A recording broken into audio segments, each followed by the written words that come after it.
الحمدللہ نحمدہ ونصلی علی رسولہ الکریم رب اشرح لی صدری ویسر لی امری واحلل عقدۃ من لسانی یفقہوا قولی۔ اس آیت میں شفاعت یعنی سفارش کی حقیقت اور اس کے احکام اور اقسام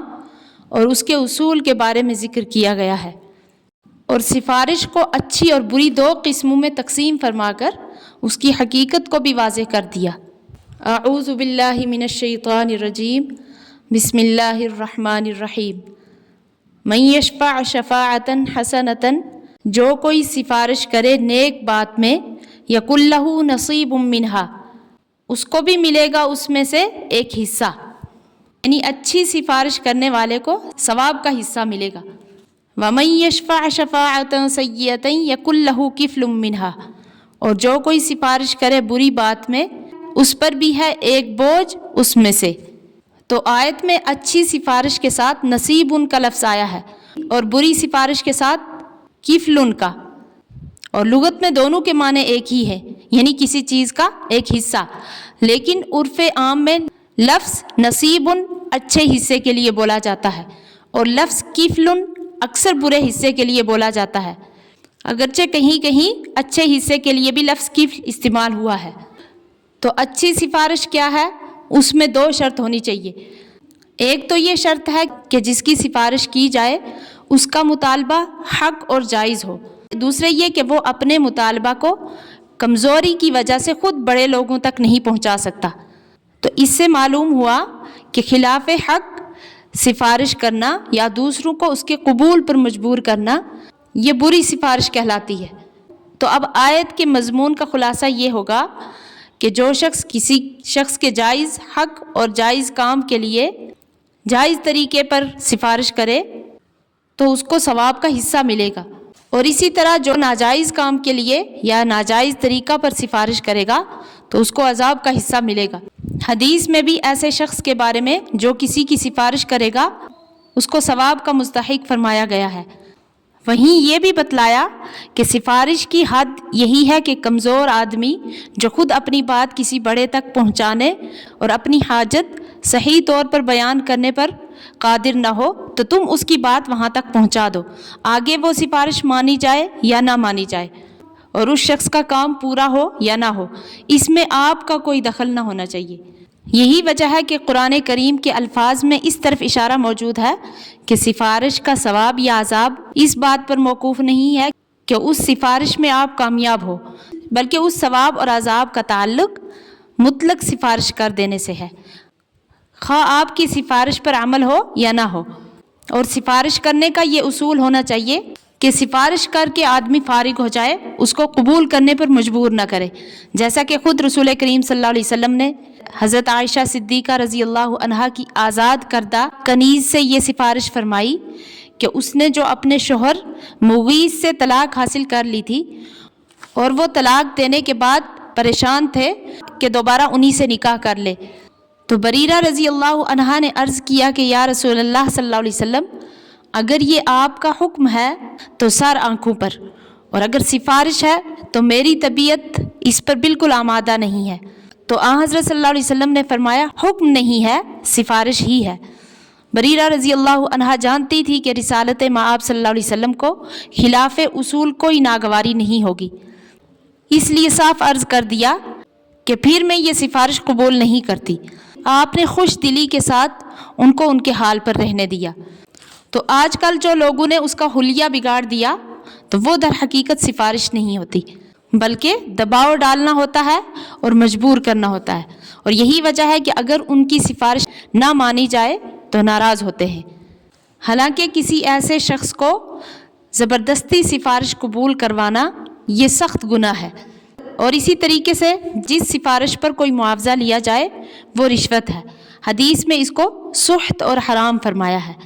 اس میں ہر طرح کی رشوت داخل ہے، خواہ وہ مالی ہو یا یہ کہ اس کا کام کرنے کے بدلے اپنا کوئی کام اس سے لیا جائے۔ اس آیت کے آخر میں ارشاد فرمایا وَكَانَ اللَّهُ عَلَى كُلِّ شَيْءٍ مُقِيتًا،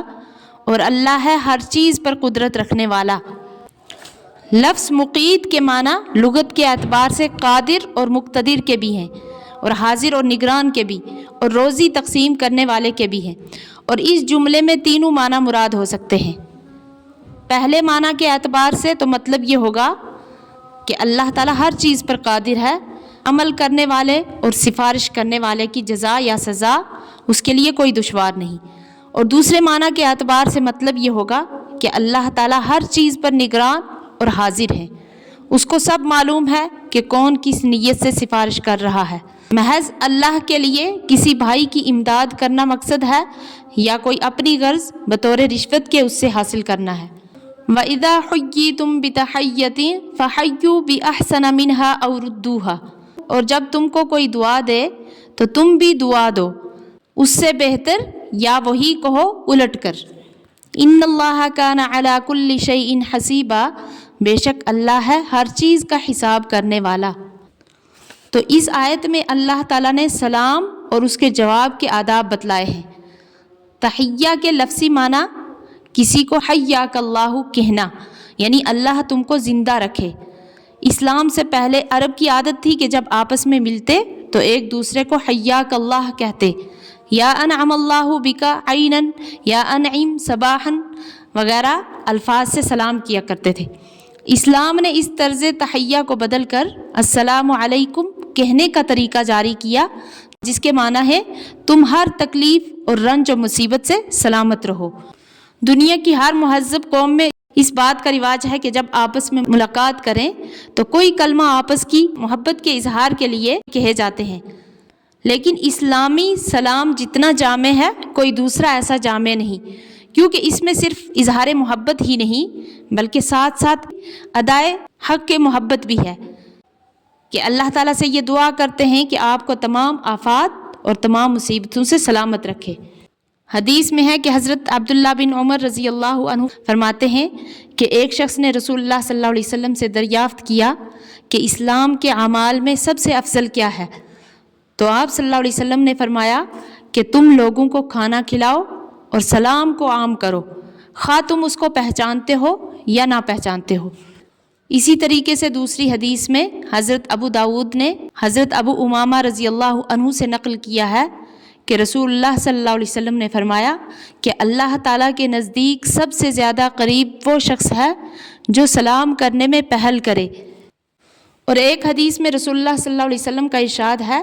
کہ بڑا بخیل وہ آدمی ہے جو سلام میں بخل کرے۔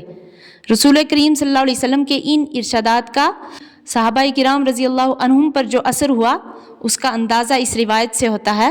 کہ حضرت عبداللہ بن عمر رضی اللہ عنہ اکثر بازار میں صرف اس لیے جایا کرتے تھے کہ جو مسلمان ملے اس کو سلام کر کے عبادت کا ثواب حاصل کریں، کچھ خریدنا یا فروخت کرنا مقصود نہ ہوتا تھا۔ تو یہاں پہ قرآن مجید کی جو آیت ذکر کی گئی ہے کہ جب تمہیں سلام کیا جائے تو اس کا جواب اس سے بہتر الفاظ میں دو یا کم از کم ویسے ہی الفاظ کہہ دو۔ اس کی تشریح رسول کریم صلی اللہ علیہ وسلم نے اپنے عمل سے اس طرح فرمائی کہ ایک مرتبہ حضرت صلی اللہ علیہ وسلم کے پاس ایک صاحب آئے اور کہا السلام علیکہ یا رسول اللہ۔ آپ صلی اللہ علیہ وسلم نے جواب میں ایک کلمہ بڑھا کر فرمایا وعلیکم السلام ورحمۃ اللہ۔ پھر ایک صاحب آئے اور انہوں نے سلام میں یہ الفاظ کہے السلام علیکہ یا رسول اللہ ورحمۃ اللہ۔ تو آپ نے جواب میں ایک اور کلمہ بڑھا کر فرمایا وعلیکم السلام ورحمۃ اللہ وبرکاتہ۔ پھر ایک صاحب آئے، انہوں نے اپنے سلام ہی میں تینوں کلمے بڑھا کر کہا السلام علیکہ یا رسول اللہ ورحمۃ اللہ وبرکاتہ۔ آپ نے جواب میں صرف ایک کلمہ وعلیکہ ارشاد فرمایا۔ ان کے دل میں شکایت پیدا ہوئی اور عرض کیا کہ یا رسول اللہ صلی اللہ علیہ وسلم، میرے ماں باپ آپ پر قربان، پہلے جو حضرات آئے آپ نے ان کے جواب میں کئی کلمات دعا کے ارشاد فرمائے اور میں نے ان سب الفاظ سے سلام کیا تو آپ نے وعلیکہ پر اکتفا فرمایا۔ آپ صلی اللہ علیہ وسلم نے فرمایا کہ تم نے ہمارے لیے کوئی کلمہ چھوڑا ہی نہیں کہ ہم جواب میں اضافہ کرتے، تم نے سارے کلمات اپنے سلام ہی میں جمع کر دیے، اس لیے ہم نے قرآنی تعلیم کے مطابق تمہارے سلام کا جواب بالمثل دینے پر اکتفا کر لیا۔ تو اس حدیث سے کیا معلوم ہوا کہ سلام کا جواب اس سے اچھے الفاظ میں دینے کا جو حکم اس آیت میں آیا ہے اس کی صورت یہ ہے کہ سلام کرنے والے کے الفاظ سے بڑھا کر جواب دیا جائے۔ مثلا اس نے کہا السلام علیکم تو آپ جواب دیں وعلیکم السلام ورحمۃ اللہ، اور اس نے کہا السلام علیکم ورحمۃ اللہ تو آپ جواب میں کہیں وعلیکم السلام ورحمۃ اللہ وبرکاتہ۔ دوسری بات اس سے یہ بھی معلوم ہوئی کہ یہ کلمات کی زیادتی صرف 3 کلمات تک مسنون ہے،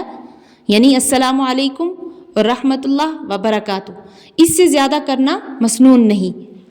تو آیت کے مضمون کا خلاصہ یہ ہوا کہ جب کسی مسلمان کو سلام کیا جائے تو اس کے ذمہ جواب دینا واجب ہے، اگر بغیر کسی شرعی عذر کے جواب نہ دیا تو گنہگار ہوگا۔ صحیحین کی حدیث میں ہے کہ جو شخص سواری پر ہو اس کو چاہیے کہ پیدل چلنے والے کو خود سلام کرے، اور جو چل رہا ہو وہ بیٹھے ہوئے کو سلام کرے، اور جو لوگ تعداد میں تھوڑے ہوں وہ کسی بڑی جماعت پر گزریں تو ان کو چاہیے کہ سلام کی ابتدا کریں۔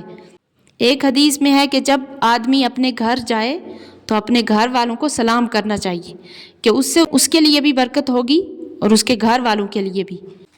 آگے فرمایا اللہ لا الہ الا ہو، اللہ کے سوا کسی کی بندگی نہیں، لَيَجْمَعَنَّكُمْ إِلَى يَوْمِ الْقِيَامَةِ لَا رَيْبَ فِيهِ، بے شک تم کو جمع کرے گا قیامت کے دن، اس میں کوئی شبہ نہیں۔ وَمَنْ أَصْدَقُ مِنَ اللَّهِ حَدِيثًا، اور کون سچا ہو سکتا ہے اللہ کے مقابلے میں بات میں، یعنی اللہ تعالیٰ فرما رہے ہیں کہ میرے سوا کوئی عبادت کے لائق نہیں، یعنی اللہ ہی کو معبود جانو اور جو کام کرو اس کی عبادت کی نیت سے کرو، اور تم کو قیامت کے دن جمع فرمائیں گے جس میں کوئی شبہ نہیں ہے۔ قیامت کا وعدہ اور جزا اور سزا کی خبر سب حق ہے، کیونکہ اللہ کی دی ہوئی خبر ہے اور اللہ سے بڑھ کر کسی کی بات سچی نہیں ہو سکتی۔ اللہ تعالیٰ عمل کرنے کی توفیق عطا فرمائے، آمین۔